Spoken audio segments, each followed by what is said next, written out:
अब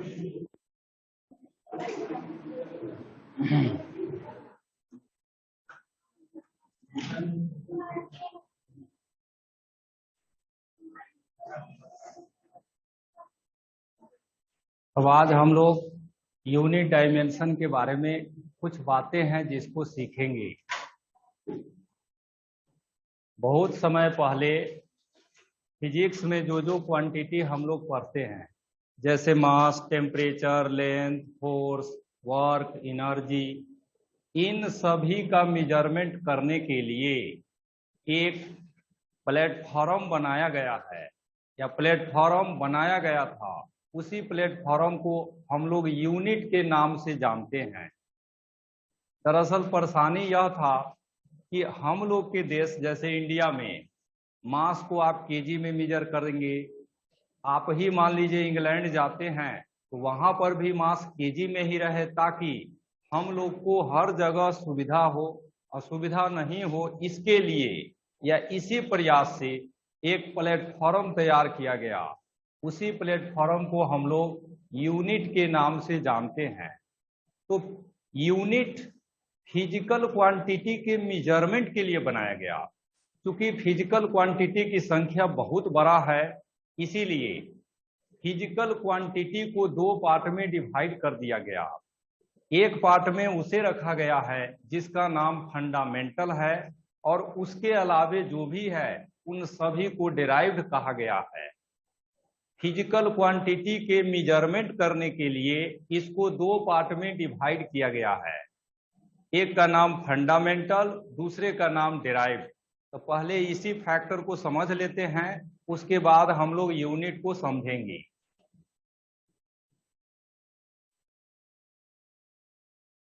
physical quantity,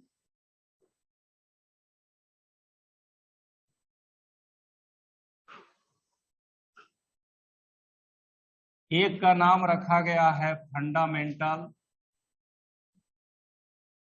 और दूसरे का नाम रखा गया है डिराइव्ड।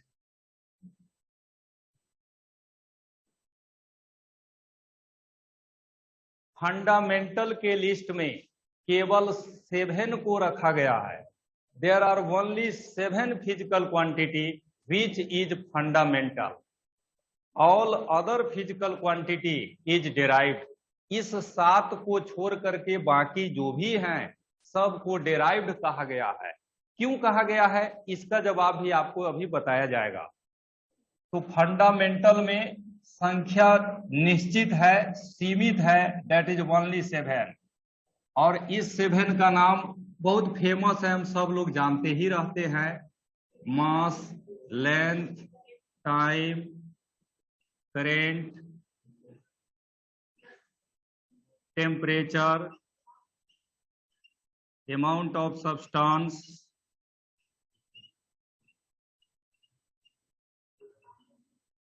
और एक और है दैट इज ल्यूमिनस इंटेंसिटी।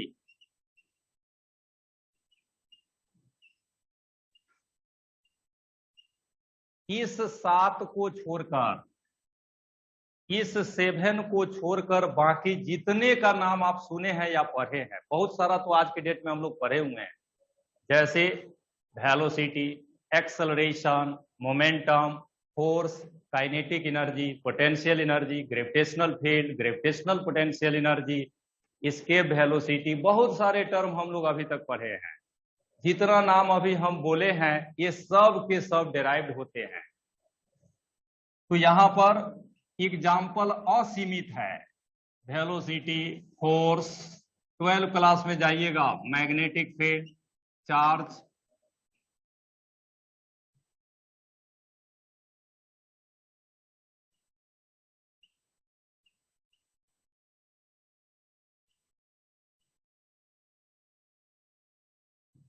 तो ये सब डिराइव्ड का लिस्ट है।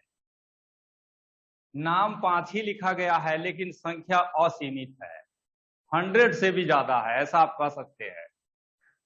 अब देखिए, सब स्टूडेंट के मन में यही क्वेश्चन होता है कि सिर्फ इसी 7 को फंडामेंटल क्यों, आखिर फंडामेंटल में क्या खूबी है।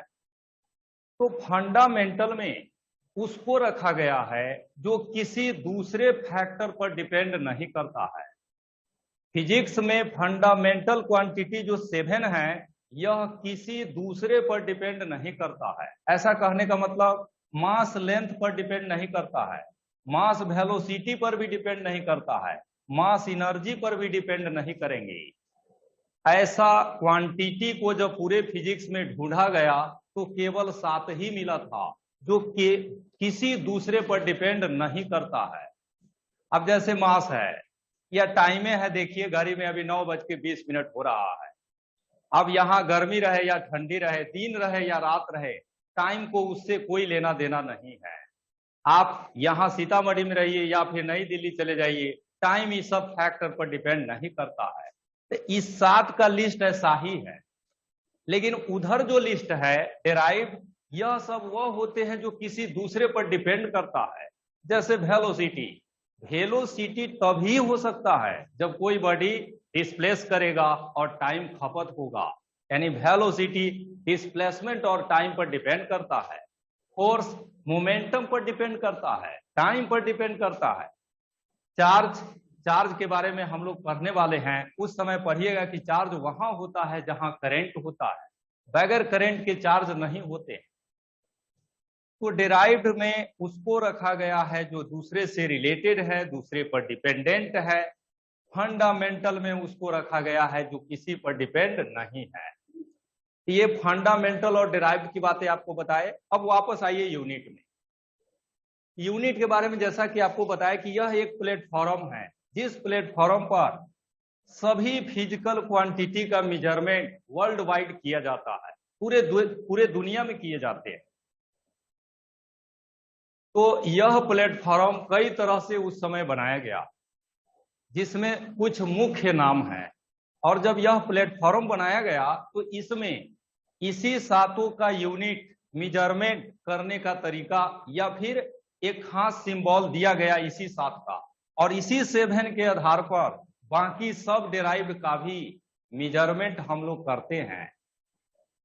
एक बार फिर से समझ लीजिए क्या बताए हैं।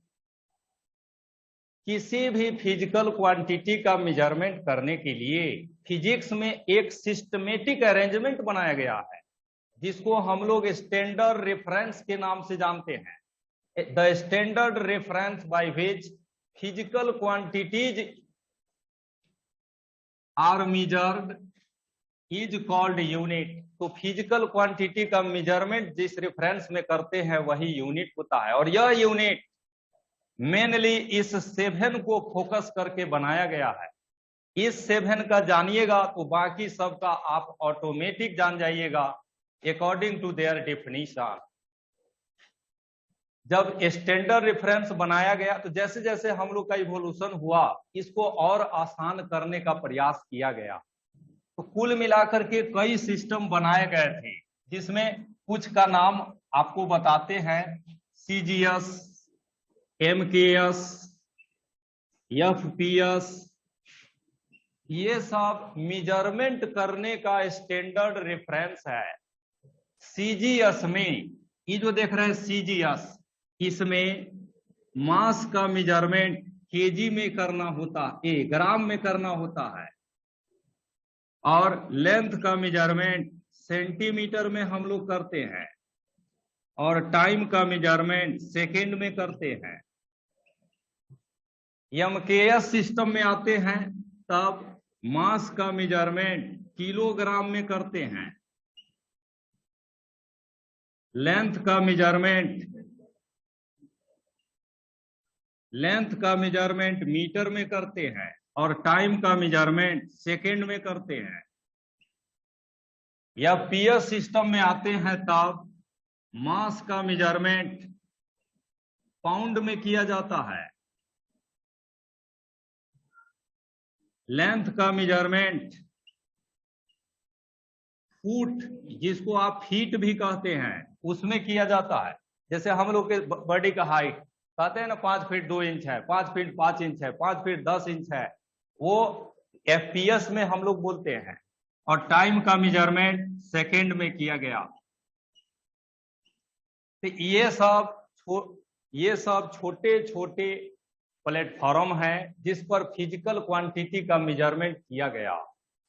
बाद में इंटरनेशनल सिस्टम्स ऑफ यूनिट नाम का एक प्लेटफॉर्म तैयार किया गया, जिसके आधार पर पूरे वर्ल्ड में सभी फिजिकल क्वांटिटी का measurement international systems of unit में हम लोग करते हैं, जिसको शॉर्ट में SI यूनिट के नाम से जाना जाता है। ठीक है, तो यूनिट के बारे में ये सब इंट्रोडक्शन वाली बातें थी जिसको आपको बताए हैं हम कि यूनिट क्या है, इसकी जरूरत क्यों है और इस जरूरत में कैसे वर्क किया गया, टारगेट फंडामेंटल का किया गया और इसी फंडामेंटल से डिराइव का कैलकुलेट होता है। अब जैसे देखिए वेलोसिटी डिराइव्ड है, आपको वेलोसिटी का मान लीजिए यूनिट जानना है CGS में, तो आप यहां से वेलोसिटी का इक्वेशन लिखेंगे। वेलोसिटी बराबर होता है डिस्प्लेसमेंट बाय टाइम। अब देखिए CGS में अगर आप आते हैं तो डिस्प्लेसमेंट का यूनिट क्या लेंगे, सेंटीमीटर, और टाइम लीजिएगा सेकेंड, तो यह हो जाएगा सेंटीमीटर पर सेकेंड। यही काम आप MKS में करते हैं तो वेलोसिटी का यूनिट हो जाएगा। अब देखिए डिस्प्लेसमेंट किसमें है, मीटर, टाइम सेकेंड, तो इसका हो जाएगा मीटर पर सेकेंड।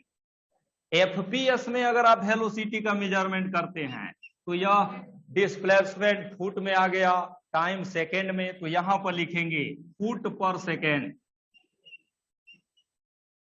इस वेलोसिटी के एग्जांपल से आपको यह बताना चाहते हैं कि फंडामेंटल का अगर आप जानते हैं तो डिराइव्ड के लिए इक्वेशन का इस्तेमाल करेंगे और उसी के आधार पर यूनिट हम लोग लिख देते हैं। और अभी तक ऐसे ही हम लोग लिखते भी रहे हैं। जब वर्क पढ़े थे तब भी ऐसे लिखे, फोर्स पढ़े तब भी ऐसे लिखे, हाल फिलहाल में भी हम लोग कई सारे टर्म पढ़े, वहां पर भी इसी तरह से यूनिट लिखा गया है। ठीक है, तो वहीं पर ये जो आप लिखे थे इसको पूरा ऐसे बना लीजिए यहां तक। ये तो खैर बनाने की जरूरत नहीं है।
वो इंटरनेशनल सिस्टम्स ऑफ यूनिट में 7 फंडामेंटल फिजिकल क्वांटिटी का यूनिट बताया गया है।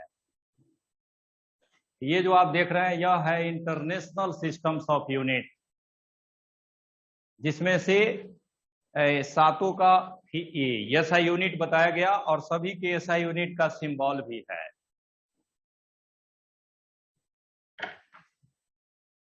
तो यूनिट एक स्टैंडर्ड रेफरेंस होता है जिससे के द्वारा सभी फिजिकल क्वांटिटी का मेजरमेंट एक ही जैसे किया जाता है।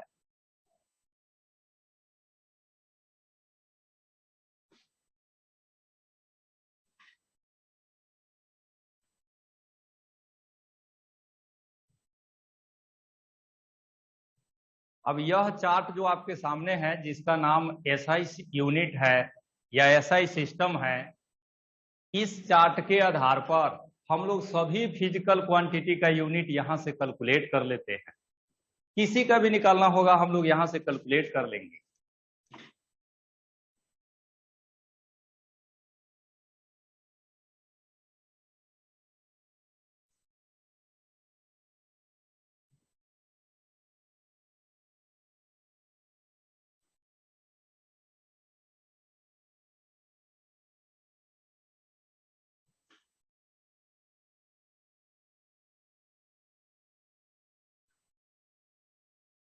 ये जो चार्ट अभी है ना, ये बहुत बेसिक है। 9 क्लास के फिजिक्स में भी यह चार्ट उपलब्ध है।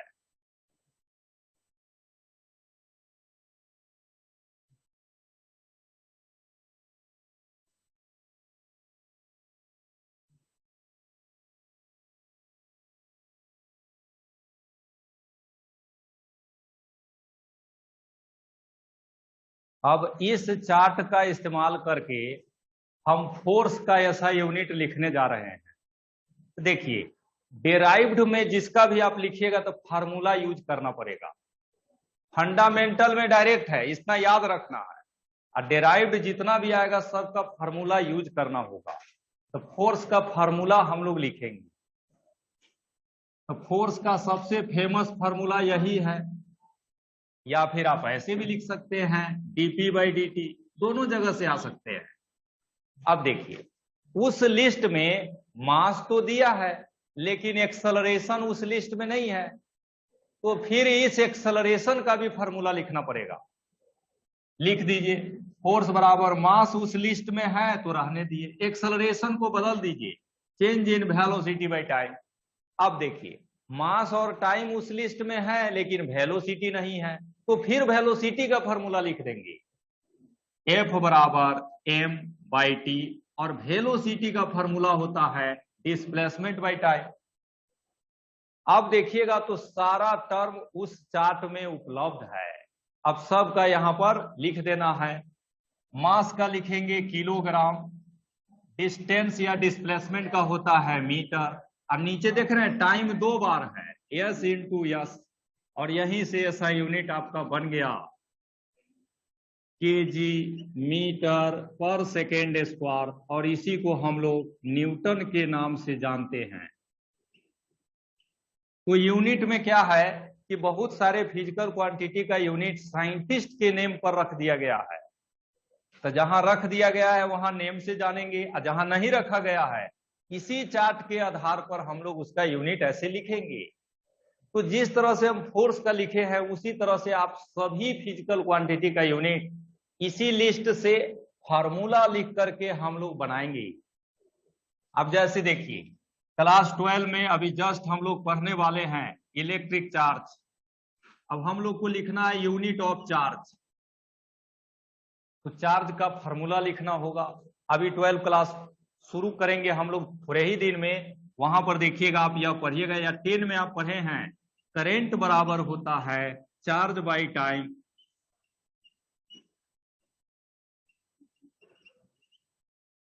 करंट बराबर होता है चार्ज बाय टाइम। आपको लिखना है चार्ज का यूनिट, यहीं से लिखेंगे चार्ज बराबर होगा करंट इनटू टाइम। अब देखिए यहां सुविधा क्या है, उस लिस्ट में करंट भी है टाइम भी है, लिख दीजिए करंट का हो जाएगा एम्पियर, टाइम का हो गया सेकेंड। तो इसका ऐसा यूनिट हो गया एम्पियर सेकेंड, और इस एम्पियर सेकेंड को भी साइंटिस्ट का नाम दिया गया है, that is called as coulomb. तो कूलम एक साइंटिस्ट का नेम है। तो इस तरह से आप उस लिस्ट का इस्तेमाल करके यूनिट लिख सकते हैं। तो वहीं पर ये सब नोट कर लीजिए, और इसके नीचे 2 लाइन हम लोग लिखेंगे।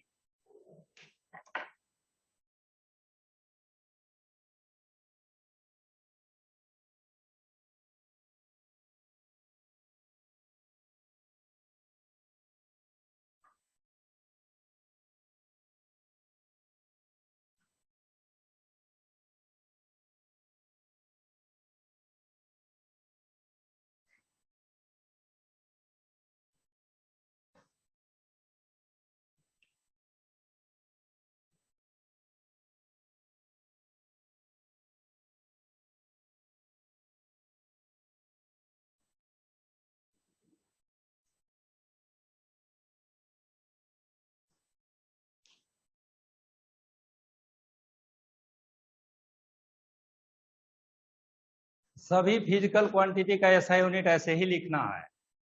11 क्लास भले ही हम लोग अब पढ़ चुके हैं या थोड़ा बहुत रह गया है, लेकिन 12 क्लास पूरा पढ़ना है, जिसमें आपको बहुत सारे नए नए फिजिकल क्वांटिटी आएंगे। इलेक्ट्रिक फ्लक्स आएंगे, मैग्नेटिक फ्लक्स आएंगे, रेसिस्टेंस आएंगे, कैपेसिटेंस आएंगे, इलेक्ट्रिक पोटेंशियल आएगा, इलेक्ट्रिक फील्ड आएगा। इन सब का ऐसा यूनिट जब लिखेंगे तो इसी चार्ट का इस्तेमाल करेंगे जो अभी आपको बताए थे। तो फिजिक्स किसी भी क्लास का पढ़िए, यूनिट लिखना है तो इसी चार्ट का इस्तेमाल होगा जो अभी आपको बताए हैं। अभी हम आपको ये 2 का लिख करके बताए हैं कि आपको भी भविष्य में लिखना पड़े तो आप भी ऐसे ही वर्क करिएगा। चलिए, यह लिख लेने के बाद वहीं पर नीचे पॉइंट देकर के लिखिएगा। लिखिएगा द फिजिकल क्वांटिटी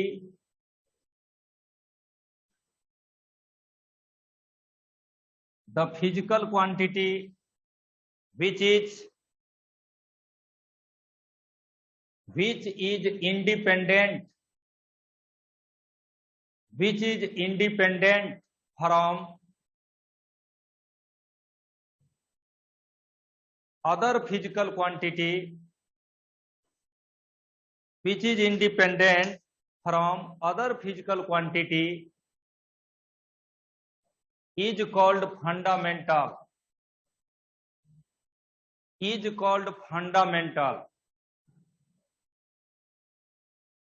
इतना लिखने के बाद वहीं पर नीचे लिख दीजिएगा एग्जाम्पल, और एग्जाम्पल में लिखिएगा there are only 7।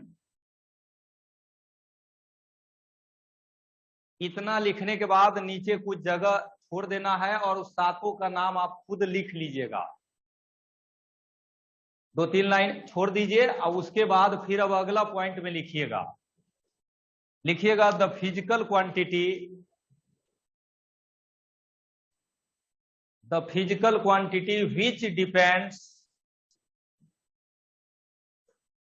which depends on another, या which depends on other physical quantity,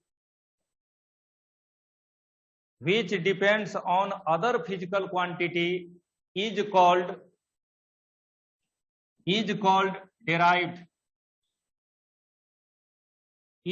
derived। और नीचे एग्जाम्पल लिख दीजिएगा velocity, force, work, charge, etc. इसकी संख्या काउंटेबल नहीं है, इसलिए हम लोग काउंटिंग में नहीं बताते हैं कि इसकी संख्या 10 होता है, 20 होता है, ऐसा नहीं कहते हैं। डिराइव्ड और फंडामेंटल हम लोग समझ गए, और कुल मिला के यूनिट का कंसेप्ट समझ गए। अब यूनिट के बाद बारी है डायमेंशन का, तो वहीं पर नया हेडिंग दे दीजिए, और इसमें पहले बोल रहे हैं उसको नोट कर लीजिए, तब डायमेंशन आपको बताते हैं।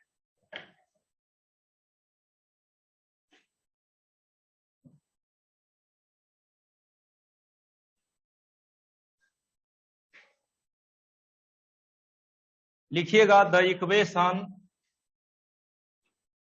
डायमेंशन में लिखिएगा the equation which represent,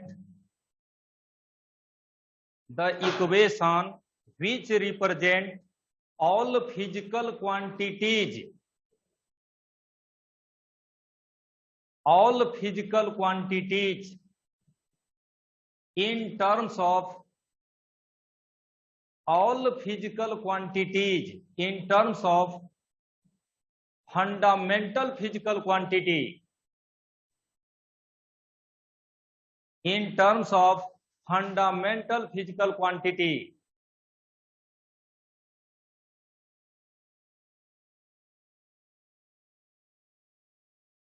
is called dimension, is called dimension, or is called dimension or dimensional formula, is called dimension or dimensional formula.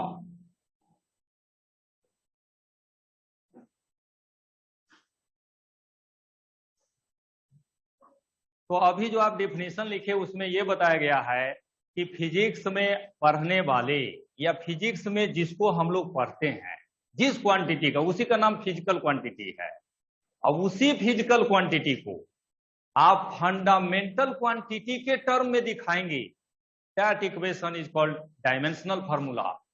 जैसे फोर्स, तो फोर्स तो फंडामेंटल है नहीं, तो फोर्स को एक ऐसे फार्मूला के द्वारा दिखाया जाएगा जिसमें केवल फंडामेंटल दिखाई देगा।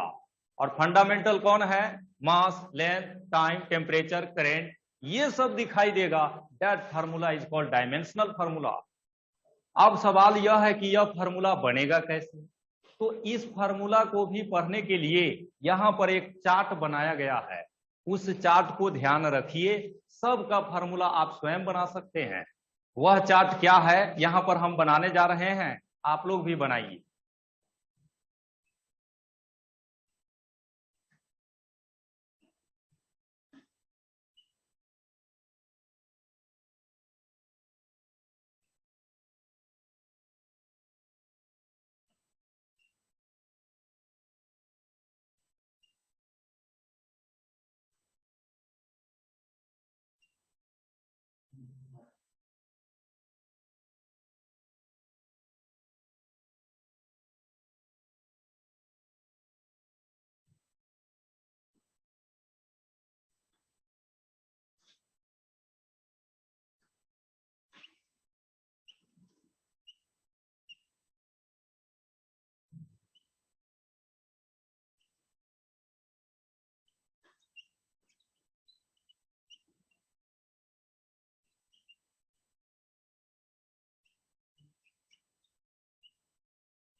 यह है चार्ट जो तैयार हो गया।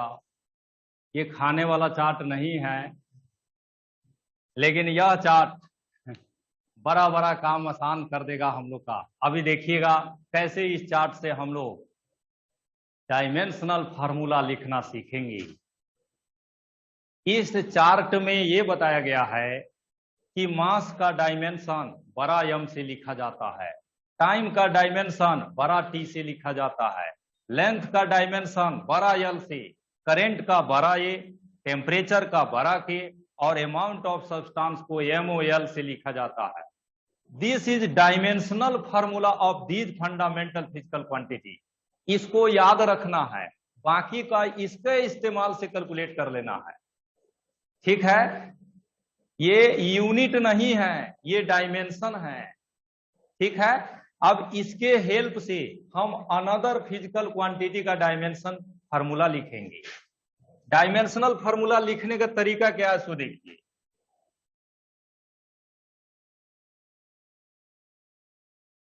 फंडामेंटल का तो आपको लिखना नहीं है, फंडामेंटल का तो याद रखना है।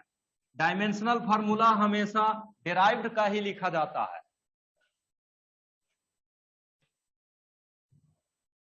डायमेंशनल फार्मूला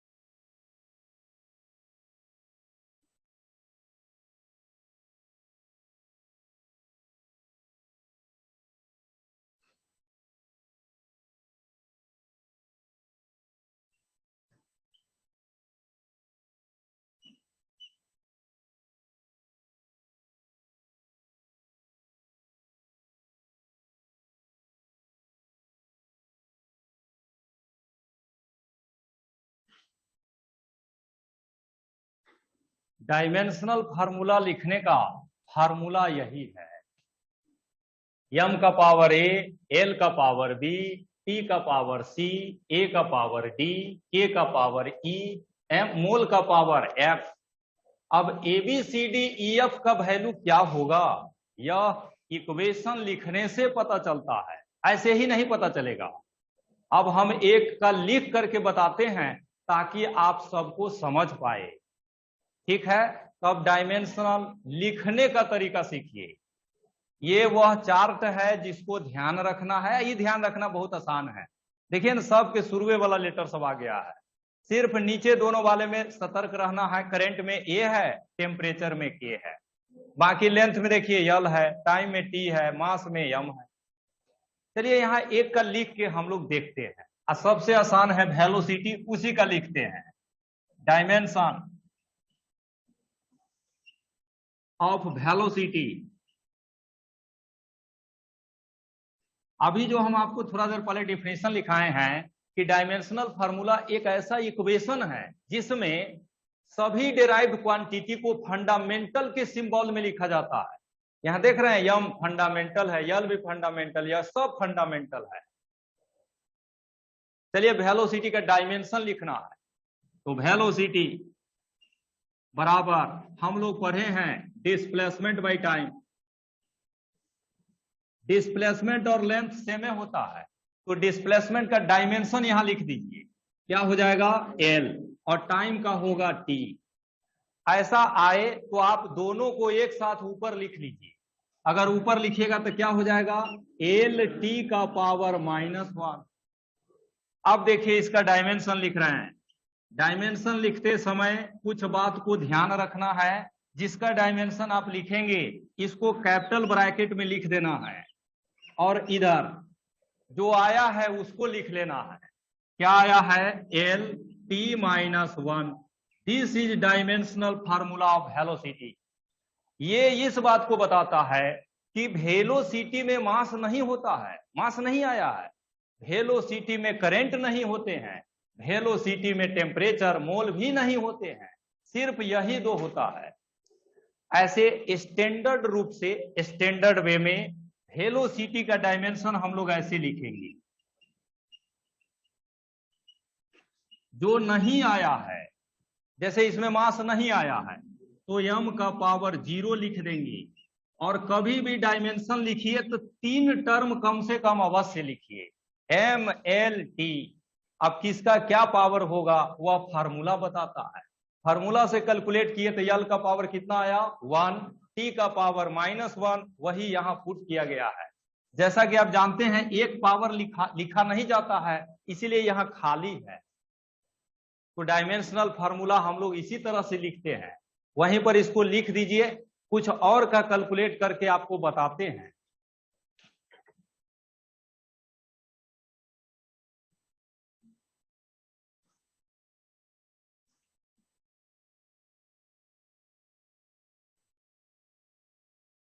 हाँ, लेकिन एक बात है, डायमेंशन आप तभी लिख सकते हैं जब आप फार्मूला जानिएगा। बगैर फार्मूला के डायमेंशन नहीं लिख सकते हैं आप। वेलोसिटी बराबर डिस्प्लेसमेंट बाय टाइम आप जानते थे, इसीलिए डायमेंशन लिख पाए हैं।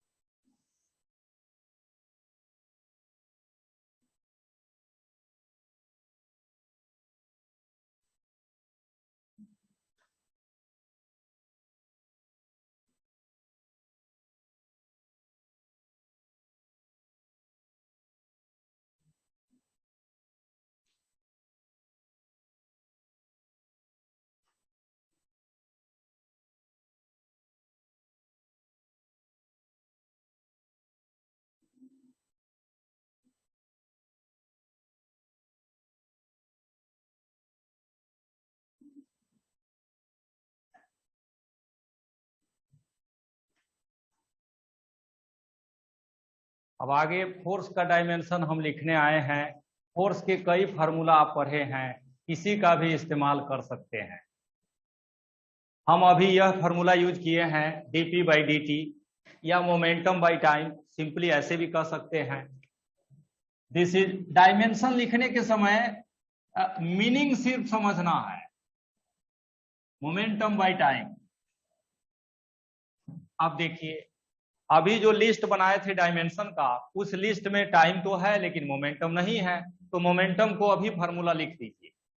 यहीं से फोर्स बराबर मोमेंटम बराबर होता है mass into velocity by time. आप सबका डायमेंशन लिख दीजिए। मास का होता है यम, वेलोसिटी का डायमेंशन अभी अभी पढ़ के आए हैं LT-1। अगर नहीं जानते हैं तो वेलोसिटी का भी फार्मूला आपको लिखना होगा LT-1, और नीचे भी है टाइम t। यहीं से हम लोग लिखेंगे फोर्स का डायमेंशन। फाइनल जब करिएगा ना तब ऐसे लिख दीजिएगा MLT। अब किसका पावर कितना होगा पूरा सोल्व करके समझ लेंगे। m का पावर कितना है 1, l का पावर भी 1, और t का कितना हो जाएगा -2। This is dimensional formula of force. इसी के साथ आप यह भी देखिए डायमेंशन ऑफ वर्क।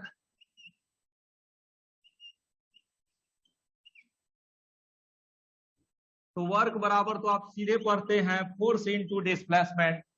फोर्स का डायमेंशन अभी अभी पढ़े हैं, लिख दीजिए MLT-2 और डिस्प्लेसमेंट का होगा L। इसी को सोल्व कीजिएगा तो वर्क आएगा। और हम लोग जानते हैं वर्क का लिखिए, एनर्जी का लिखिए, हीट का लिखिए, सब का एक ही होगा।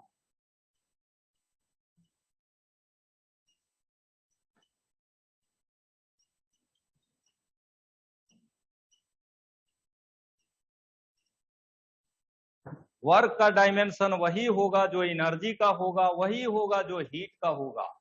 इन सब का एक ही जैसा फिजिकल क्वांटिटी है, सब का डायमेंशन एक ही होता है और सब का यूनिट भी एक ही होता है joule. This is dimensional formula of work.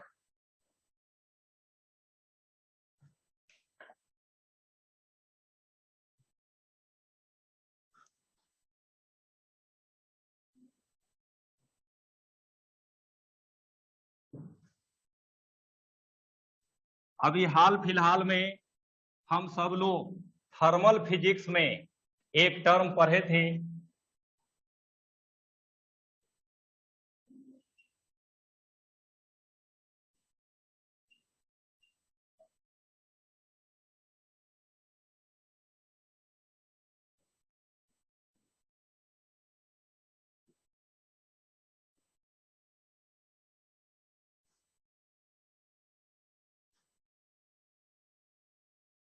अभी जस्ट हम लोग थर्मल फिजिक्स में स्पेसिफिक हीट कैपेसिटी पढ़े थे। अब इसका डायमेंशन क्या होगा यह हम लोग आज लिख सकते हैं, अगर आप फार्मूला जानते हैं तब। नहीं जानते हैं फार्मूला तब कोई उपाय नहीं है।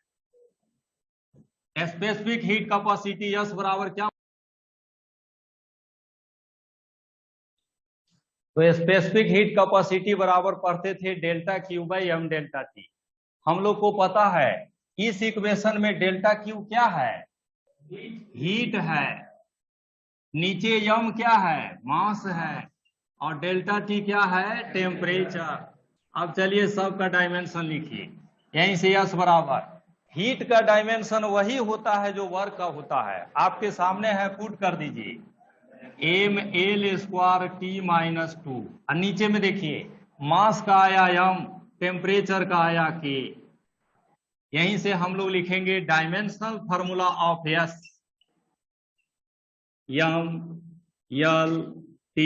यहाँ K भी आ गया है तो K को भी लिखेंगे। अब सोल्व करके देखते हैं m का पावर कितना बचेगा 0, L का पावर 2, T का पावर -2 और K का पावर -1। तो इस तरह से आप फार्मूला केवल जानते हैं, डायमेंशनल फार्मूला आसानी से लिख सकते हैं।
ये डायमेंशनल फार्मूला बहुत हल्का टॉपिक है।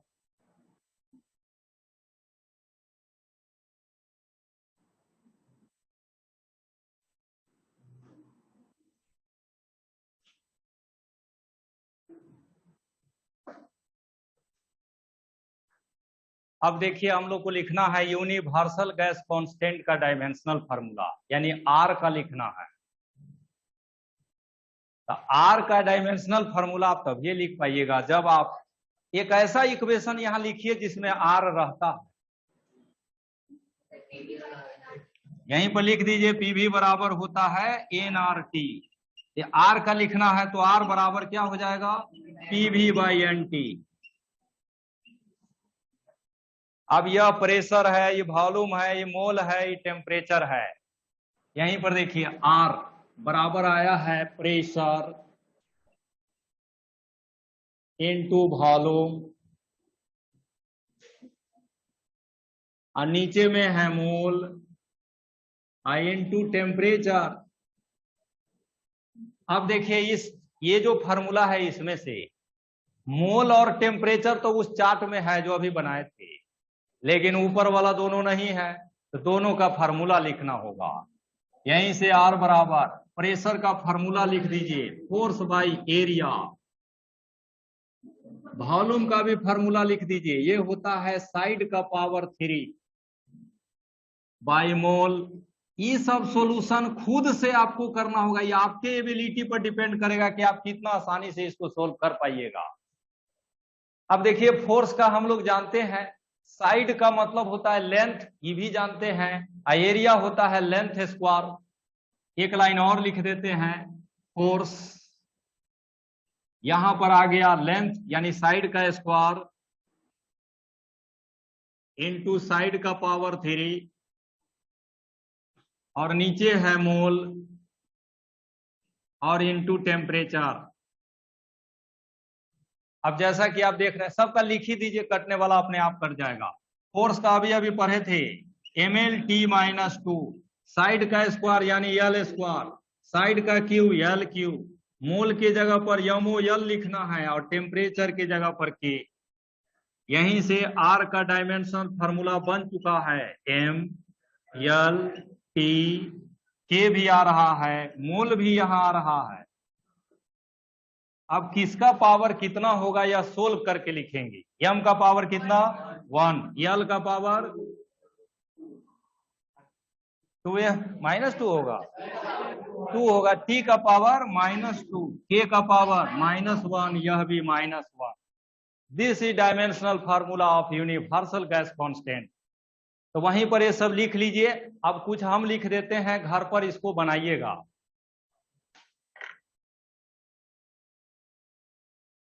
एनसीईआरटी के 11 के किताब के लास्ट में सभी फिजिकल क्वांटिटी का डायमेंशन लिखा हुआ है, वहां से आप देख करके भी लिख सकते हैं। वहां पर फार्मूला भी सबका लिखा हुआ है।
इन सभी का डायमेंशनल फार्मूला खुद से लिख करके घर पर प्रैक्टिस करिएगा। और जैसा कि आपको बताए हैं, एनसीईआरटी के 11 क्लास का जो किताब दिया है वॉल्यूम 2, उसके लास्ट में डायमेंशनल फार्मूला का 3-4 पन्ना में लिस्ट बनाया गया है, उसको भी अवश्य देखिएगा।